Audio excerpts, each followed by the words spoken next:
Live from Arkansas' streaming news leader, this is THV 11 Morning News at 7 on THV 11 Plus. Good Monday morning, everybody, and thanks for joining us here on THV 11 Plus. Ashley, Hayden, Karen, Tracy, we're all back, ready to get your work week going. Good to see you, Ashley. We missed you last Friday. Tracy missed you Friday. Yeah, so we're back together. I was actually able to sleep in a little bit. I'm still awake at 5 a.m., but you know, yeah. It's hard to get off this schedule But sometimes. the weather this weekend was, you could do anything. Now, granted, you were in Chicago, but yeah, we got back actually on Friday, so we got to enjoy the weather this weekend. But it was crazy because in Chicago, it was hot and humid in Chicago. We were sweating. You should have been here. Yeah, I was like, I thought that the weather was supposed to be, you know, a little bit cooler and nice here, but they were having unusually high temperatures. Yeah, it can get really hot and humid in Chicago. We had it great here. Thanks, Tracy. Hey, you're welcome. Don't blame me when it gets hot again. Now, dealing with the traffic in Chicago was another thing. Oh, you know, getting around Chicago, we did a lot of walking. That was a little bit different than what we have here in Arkansas, where I did not miss, you know, how easy it is to get around here. We complain about traffic here sometimes. It's not really traffic. It's really not. But you were not driving. Like No, we took the L, the train, subway. Yeah, we did that a lot. And it's on a grid. Chicago's on a grid. Right. Once you get that in your head, it's very easy to get around because we were think starting of where to become the lake a pro. is, and you know. It was very cool, you know, just seeing the lake, and we were there with all three of our daughters, so we had a good time, and they were leading the way. They're old enough now that we're like, show us where to go. We're just your parents. Yes, we just follow along now. So we had a good time. It was a lot of fun. Well, we're glad you're back. Well, I'm glad to be back. We're talking about traffic this morning in central Arkansas, and things are looking pretty good right now. We're looking at the South Terminal Interchange that is about to pop up on your screen, and looks like a beautiful sunrise this morning too here in central Arkansas. Traffic looks good. We're not seeing any major slowdowns or any major delays across the metro right now. We do have an accident that just popped up here in Saline County. This is at mile marker 121. In Bryant, it is in the westbound lane off to the right shoulder, so it looks like it's not causing any major problems right now. There is another one that is down in the southern part of the state, close to Saginaw, but no major delays, no accidents that are happening that we know of, except for this one accident here in Saline County. Looking at our drive times into downtown Little Rock, 24 minutes if you're coming from Conway, 19 minutes coming from Benton, and 19 minutes if you're coming from Cabot. So it looks pretty good right now. Tracy? Well, we've been talking all about temperatures, so I thought I would start talking about heat waves, which we are not in right now, which is good news. But you'll all remember that 10 days that we had those really hot temperatures. We had a little tiny break, and then we had a few more days where we were seeing those 95-degree temperatures and above. But keeping in mind that it is August and we are seeing those below average temperatures, we are really enjoying it. We've had those mid to upper 80s, and today we will add another one of those days because I assume we're going to stay below the average, although we are expecting 89, could see 90, but that's still going to count towards our average, below average there. And we are looking currently at 68 in central Arkansas, 61 in Clinton, 66 in Arkadelphia. Again, it's nice out there. Those temperatures and those dew points are staying a little bit lower. So today, for your hour-by-hour forecast, plenty of sunshine today with that high, as I mentioned, right around 89. It's going to be nice around the rest of the state as well. We've got some mid-80s to our north and a few of those lower 90s to our south, but dew point's going to remain low. That means it's going to feel excellent across all of Arkansas today. We'll talk more about this very nice forecast and if it's going to warm up anytime soon coming up.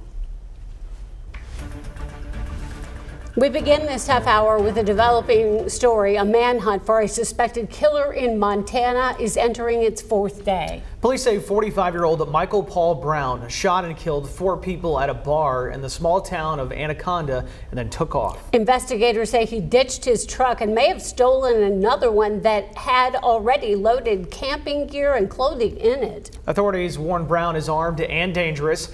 Now, there is a $7,500 reward for any tips that lead to his arrest. CBS's Jared Hill has the latest.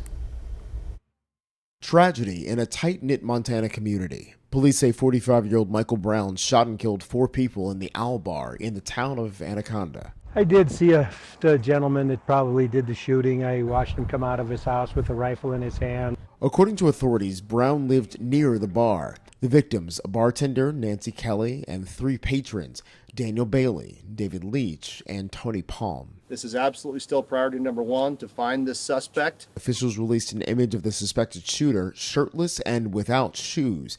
They say the picture was taken as he fled the scene. The vehicle he ended up grabbing was loaded full of equipment. It was not his vehicle. It was a stolen vehicle, but there was camping equipment in it. We believe there was some clothing in it. Police believe the suspect was a regular at the bar. According to authorities, he fled in a white pickup truck and was briefly pursued by law enforcement. Locals say the suspected shooter had a history of mental health issues. Brown previously served in both the Army and National Guard. He is believed to be armed and extremely dangerous. Investigators found the truck they say Brown used to get away, but no sign of the man accused in the quadruple homicide. Jared Hill, CBS News. In other developing news, the U.S. Justice Department is aggressively requesting voter registration data and election records from at least 19 states, including full 2024 and 2020 turnout files. The requests are being sent via letters, emails, and phone calls, and they seek voter roll details, personal identifiers, and state fraud procedures under Trump-era directives, though many states are refusing or reviewing them over legal and privacy concerns. The outreach marks a major shift from the department's traditional voter access role into active enforcement, prompting alarm both amongst Republicans and Democratic election officials.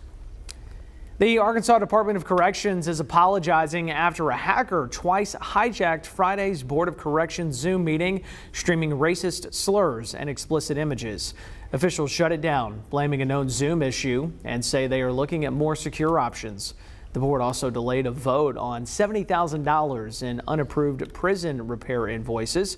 Chief Communications Officer Rand Champion issued a statement saying in part, quote, "The board wishes to convey an apology for those who were on the stream and were subjected to the content of the hack. It is a known issue affecting Zoom, and the board will pursue other, more secure options for future meetings." Time now 7:07. Major broadcasting news this morning as the Corporation for Public Broadcasting is shutting down in the wake of a $1 billion budget cut passed in mid-July. So for the first time in 60 years, public broadcasters like NPR, PBS, and KUAF in Northwest Arkansas will lose federal funding. Clint Schaff is the station manager of KUAF. He says the station depends on that support for vital services like tornado alerts in rural areas. But instead of panicking, he's hopeful. Now it's up for the communities in our listening area, communities like ours, to step up and fill that gap. And that's what local ownership looks like. It's exciting, it's scary, but when federal support disappears, the community has to become that backbone. Chef says KUF is launching a new program today called Bridge the Gap to encourage more community involvement. He also hints at a big announcement coming later, so we'll keep you updated as we learn more. Local hospitals are rolling out new programs to help support new Arkansas mothers during the critical months after childbirth. The special delivery program teaches mothers what warning signs to watch for, providing them with identifiable wristbands. The wristbands alert healthcare workers at hospitals like Saline Memorial and National Park Medical Center that a patient is postpartum, so they're better equipped to respond more quickly. We're going to educate providers in the rural communities on what the bracelet means as well. Prompt them to look at it through an obstetrical lens and either refer them to an obstetrician or pull from their own knowledge of how the symptoms would be different and play out a little different if they are recently postpartum. The program began at St. Mary's in Russellville in 2023 and continues to expand statewide. The Trump administration says applications for a new $50 billion fund to support rural hospitals will open in early September. It's a response to recent Medicaid cuts tied to the president's newly signed legislation. The law redirects funding toward defense, energy, and tax cuts while changing Medicaid rules and work requirements. Centers for Medicare and Medicaid Services Administrator Dr. Mehmet Oz says the Rural Hospital Fund will support workforce development and telehealth access in hard-hit communities. This applies to parts of Arkansas where more than 60% of rural hospitals remain at risk for closing. FEMA plans to release nearly $1 billion in disaster preparedness and homeland security funding. In a notice to states, the agency announced it's taking applications for more than a dozen grant programs for disaster preparedness and homeland security nationwide. This follows backlash over a reported plan to cut the grants. Homeland Security officials say the funding move comes after a full review. President Trump, Hayden. President Trump is once again claiming the Labor Department's job numbers are rigged, even as he continues to praise the economy's performance. Now, he spoke about that and addressed other matters while leaving his New Jersey golf club where he spent the weekend. CBS News correspondent Jared Hill reports on the very latest. President Donald Trump is back at the White House after defending his decision to fire the commissioner of the Bureau of Labor Statistics on Friday, citing a weaker than expected July jobs report that showed only 73,000 jobs created, plus downward revisions to numbers from May and June. We'll be announcing a new statistician sometime over the next 3-4 days. We had no confidence. I mean, the numbers were ridiculous, what she announced. The president also said his updated tariffs, set to take effect Thursday, will benefit the economy. He's also considering a tariff payment to some Americans. Some of the hardest hit nations, like Canada, which is facing a 35% tariff, say negotiations will continue. The country's trade minister on Face the Nation. What we've said to our American counterparts is, how can we structure the right agreement where we can both continue to supply one another? Pivoting to the Middle East, President Trump said the U.S. will provide more aid to ease starvation in Gaza. We want the people fed. This comes as the president says Middle East envoy Steve Witkoff might tackle Russia's war in Ukraine next, after visiting an aid distribution site in Gaza on Friday. He could also head to Russia next week. Over the weekend, President Trump tangled with Senate Minority Leader Chuck Schumer, with the president sending Republican senators home as they were nearing a deal with Democrats on confirming administration nominees. We were getting close on a whole lot of issues, and Donald Trump just pulled the rug out from under people. The Senate is now in a month-long recess. Jared Hill, CBS News, New York. Time now to check back in with Ashley King and a check of the traffic this morning. Hey, good morning, guys. Yeah, traffic is looking pretty good across central Arkansas this morning.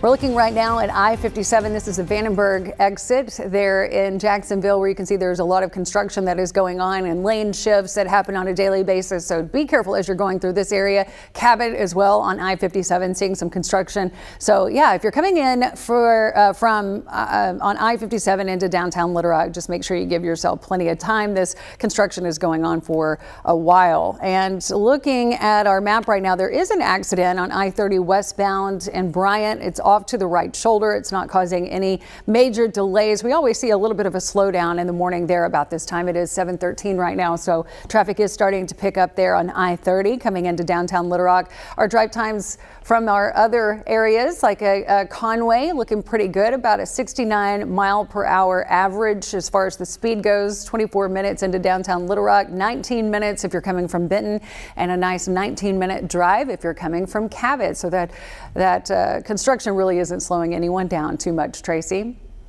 Well, we got nice. There I am.